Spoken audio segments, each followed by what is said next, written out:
You know, there's something profoundly paradoxical about life that most people spend their entire existence fighting against, exhausting themselves in a battle they cannot possibly win. We've been taught from the earliest age that if you want something, you must grip it tightly. Hold on with everything you have, never let go, never release your control. We believe that letting go means losing, that releasing our grip means things will fall apart, that if we're not constantly managing and controlling and forcing and holding on, everything we value will simply disappear. But what if I told you something that might sound absolutely insane at first? What if the exact opposite is true? What if the more tightly you hold on, the more you actually push away? And what if the secret to receiving everything you truly desire is learning to let go completely? If this idea resonates with something you've been sensing but couldn't quite articulate, please give this video a thumbs up and share your experiences with letting go in the comments below. And if you want to understand the deeper mechanics of how life actually works, subscribe to this channel. Now, when I say let go, I'm not talking about giving up or becoming passive or stopping all effort. That would be a complete misunderstanding. What I'm talking about is something far more subtle and far more powerful. I'm talking about releasing the desperate grip of attachment, the strangling need for things to be exactly as you've decided they must, the exhausting attempt to control outcomes and manipulate circumstances and force reality to conform to your limited vision of how things should unfold. Letting go is not about ceasing to care. Letting go is about caring so deeply that you're willing to trust the process, to trust life itself, to trust that the universe might actually know what it's doing, even when you cannot see the full picture. The first thing you must understand about letting go is that attachment is not love, it's fear disguised as love. When you look closely at what you're holding on to so desperately, what you find underneath is almost always fear. Fear that you won't get what you want, fear that you'll lose what you have, fear that you're not enough without this particular thing or person or outcome, fear that if you release your grip even slightly, everything will fall apart. And this fear masquerades as care, as responsibility, as love, as ambition. You tell yourself you're holding on because you care so much, because this thing matters so much, because you want it so bad. But what's really happening is that your fear has convinced you that your survival depends on controlling this particular outcome. And fear is the worst possible advisor, because fear sees threats everywhere and possibilities nowhere. Think about a time when you desperately wanted something, when you needed it to happen in a very specific way, when you couldn't imagine being okay if it didn't work out exactly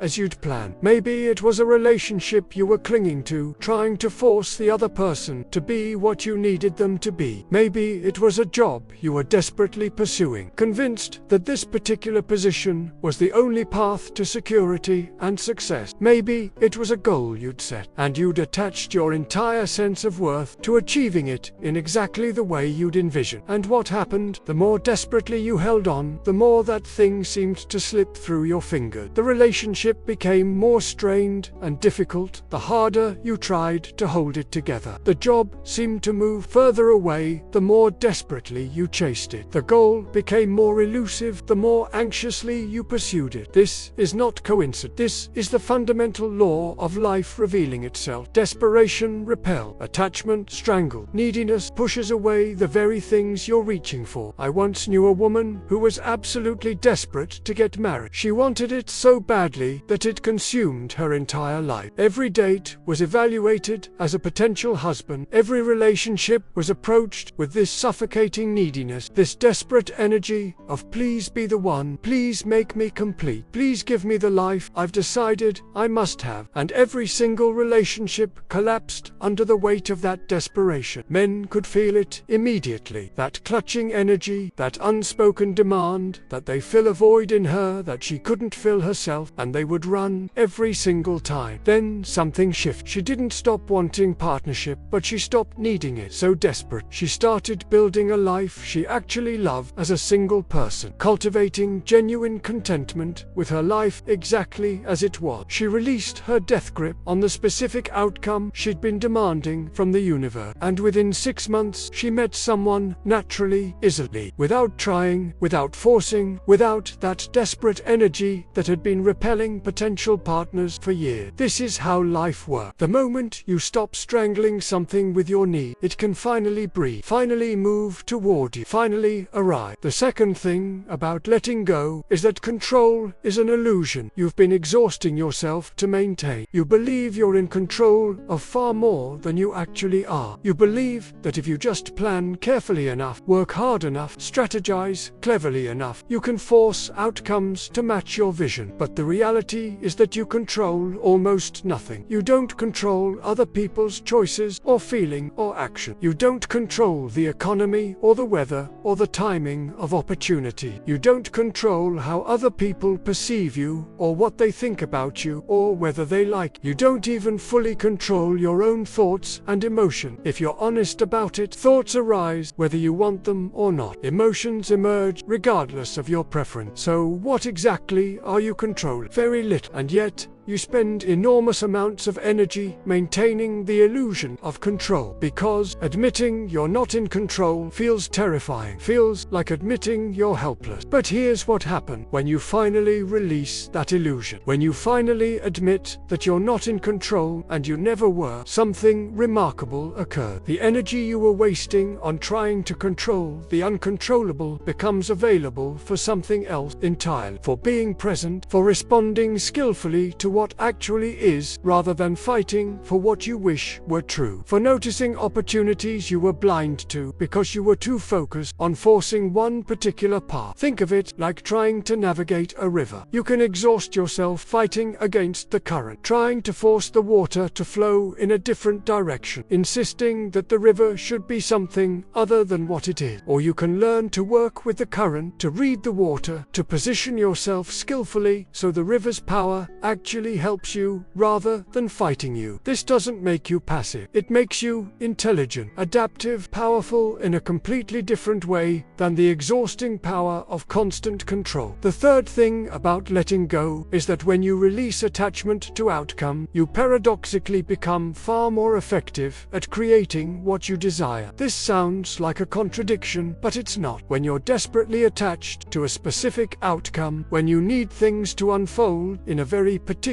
way, you become rigid, inflexible, blind to alternative paths. You're so fixated on door number 3 opening that you completely miss doors number 5 and 7, which might actually lead somewhere far better. Your desperation narrows your vision, limits your creativity, makes you clumsy and forced in your action. But when you let go of attachment to specific outcome, when you hold your desires lightly rather than desperately, something shifts. You become flexible, adaptive, open to possibilities you couldn't see before. You can take action without that underlying current of desperation that makes everything awkward and forced. You can be fully engaged in the process without being attached to the result. And this combination of engagement without attachment is incredibly powerful. Watch children at play if you want to see this principle in action. Children throw themselves completely into whatever they're doing, fully engaged, totally absorbed, giving everything they have to the activity. But the moment it's over, they move on without a second thought. They're not attached to the outcome. They're not lying awake at night worrying about whether they played correctly or achieved the right result. They were simply present, engaged, and then they let it go. This is the state that creates masterpieces, that builds empires, that manifest dream. Complete engagement combined with complete non-attachment, you give everything to the process while caring nothing for the outcome. And paradoxically, this is when the best outcomes arrive, because you're no longer in your own way, no longer strangling possibility with your desperate need for things to be a certain way. The fourth thing about letting go is that life has intelligence far beyond your limited understanding. And when you let go, you make space for that intelligence intelligence to work. Your conscious mind, your thinking self, your ego, with all its plans and strategy, has access to only a tiny fraction of available information. You can see only what's directly in front of you, only what's happened in your limited path, only what you can imagine based on your narrow experience. But life itself, the universe, reality, consciousness, whatever you want to call it, has access to infinitely more information than you do. It sees patterns you cannot see. It knows connection you cannot perceive. It understands timing in ways your limited mind cannot comprehend. When you insist on controlling everything according to your limited vision, you're essentially telling the universe, I don't trust you. I know better. It must be exactly my way. And the universe, being intelligent, steps back and says, all right then, do it your way. See how that works out for you. But when you let go, when you release your strangling grip on specific outcomes, you're essentially saying, I trust that there's intelligence operating here beyond my understanding, and I'm willing to be surprised by something better than I could have imagined. I remember hearing about a man who desperately wanted a specific job at a prestigious company. He did everything right in the interview process, and he was devastated when he didn't get it. He spent weeks in bitter disappointment, convinced that his career was ruined, that he'd missed his one great opportunity. But he eventually let it go, released his attachment to that specific outcome, and took a different position at a smaller company. And that smaller company introduced him to work he'd never imagined, connected him with a mentor who transformed his entire approach to his field, and eventually led to him starting his own highly successful business. 10 years later, he could see clearly that not getting that job he desperately wanted was the best thing that ever happened to him. But at the time, from his limited perspective, it looked like failure, like loss, like the universe denying him what he deserved. This is how life works, constant, redirecting you away from what you think you want toward what you actually need. But you can only see it in retrospect, after you've let go and allowed life's intelligence to reveal itself. The fifth thing about letting go is that what you're actually holding on to is often not the thing itself, but your idea about what the thing will give you. You think you want the relationship, but what you really want is the feeling you believe the relationship will provide.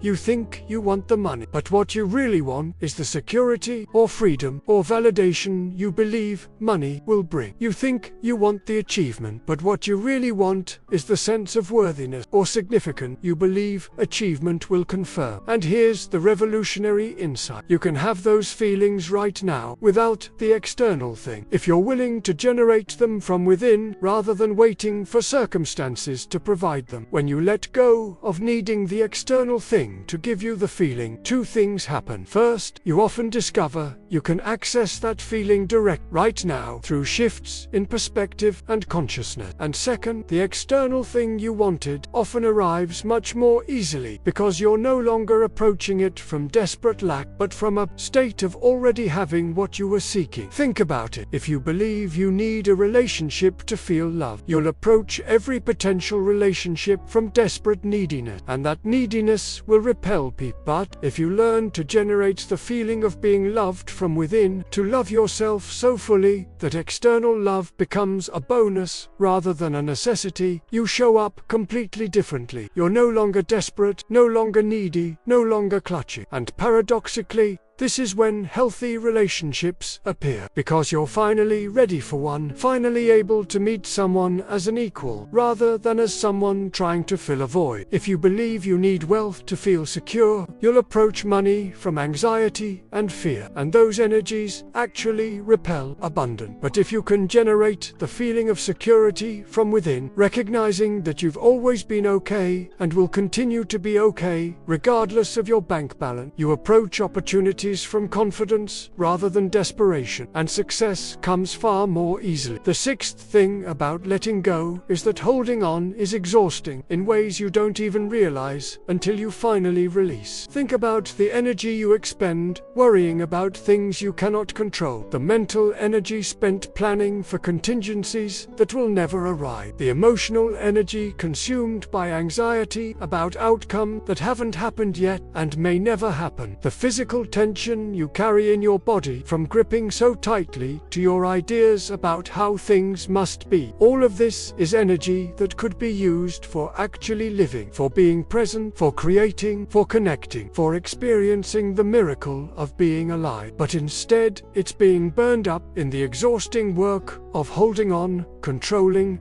managing, forcing. When you finally let go, when you release that strangling grip, the relief is immediate and profound. People describe it as feeling like they've put down an enormous weight they didn't even realize they were carrying. Suddenly, there's energy for things that actually matter. Suddenly, there's spaciousness where before there was only cramped anxiety. Suddenly, life becomes playful again, interesting again, full of possibility again, because you're no longer locked into one specific path that you've decided must unfold in one specific way. So what does letting go actually look like in practice? It doesn't mean you stop taking action or cease to care about outcome or become some kind of passive doormat that life walks all over. What it means is that you take action from a completely different state. You do everything you can. You give your best effort. You show up fully, but you hold the result light. You plant the seeds. You water them. You provide what conditions you can. But you don't stand there desperately yanking on the sprout, trying to make them grow fast. You trust the process. You trust the time. You trust that life has intelligence beyond your limited understanding. Letting go means you pursue your desires without being imprisoned by them. You have preferences, but you're not devastated when reality doesn't match your preferences. You make plans, but you remain flexible when life presents different opportunity. You love deeply, but you don't clutch desperate. You care profoundly, but you're not controlled by your caring. This is the art of holding things lightly, of having what the Buddhists call non-attachment, which doesn't mean not caring, but means caring without clinging, loving without strangling, desiring without demanding. And here's what happens when you finally learn this art. When you genuinely let go while remaining fully engaged, life begins to flow in ways you never experienced when you were trying to control everything. Opportunities appear that you couldn't have planned for. People show up who you never would have met through your strategic networking. Solutions emerge to problems that seemed unsolvable when you were trying to force them. Resources materialize from unexpected sources. Timing works out in ways that seem almost magical, but are actually just life's intelligence operating without your interference. The more you let go, the more space you create for life to surprise you, to delight you, to give you things better than you could have imagined when you were busy demanding one specific outcome. The more you release your desperate grip, the more you discover that you're actually supported, that you're held, that there's intelligence operating in the universe that genuinely has your back if you're willing to trust it. The more you stop strangling possibility with your need for control, the more possibility can actually breathe and grow and manifest in your life. This doesn't mean everything will always go the way you want. It doesn't mean you'll never experience disappointment or loss or difficulty. Life includes all of that, regardless of how much you let go. But what changes is your relationship to these experiences. You stop seeing them as evidence that the universe is against you or that you're doing something wrong. You start recognizing them as part of the natural flow, as redirections rather than rejection, as life clearing space for something new rather than simply taking things away. So, if you're reading this and you're exhausted from holding on so tightly, if you're tired from trying to control outcomes that refuse to be controlled, if you're depleted from the constant anxiety of needing things to be different than they are, then consider this your permission to let go. Not all at once, not in some dramatic gesture, but gradually, gently, one grasping hand opening at a time. Start with something small. Some outcome you've been desperately attached to, some plan you've been clutching, some person you've been trying to control or change, and just experiment with releasing your grip slightly, with holding it a little more lightly, with caring deeply while clinging less desperate. Notice what happens when when you do this. Notice if perhaps there's actually more space to breathe. Notice if possibilities appear that you couldn't see when you were so fixated on one particular path. Notice if life might actually know what it's doing, might actually be supporting you in ways you couldn't perceive when you were too busy fighting against reality. And then let go a little more and a little more until you discover something extraordinary that you don't need to hold so tightly because you're actually held, that you don't need to control everything because life has intelligence beyond your understanding, that you don't need to force outcomes because when you align with the natural flow, life gives you things better than you could have demanded from your limited perspective. The more you let go, the more you receive. Not because the universe rewards you for letting go, but because you finally stop being in your own way. You stop blocking the flow with your desperate need for control. You stop strangling possibility with your attachment to specific outcome. You stop repelling abundance with your energy of desperate lack. And in that open, spacious, trusting state, life can finally give you what it's been trying to give you all along, but couldn't because your hands were too full of your own plan, your own demand, your own limited vision of how things must be. This is the paradox that transforms everything. The more you let go, the more you actually have. The more you release control, the more powerful you become. The more you trust the process, the better the outcome. This is not passivity. This is the highest form of engagement possible. Fully present, fully committed, fully alive, but without the desperate, strangling need that turns everything into suffering. This, my friend, is the art of living, and life has been trying to teach you this lesson through every disappointment, every closed door, every plan that didn't work out the way you demand. Let go, trust, allow, and watch with amazement as life gives you more than you ever could have seized through thought.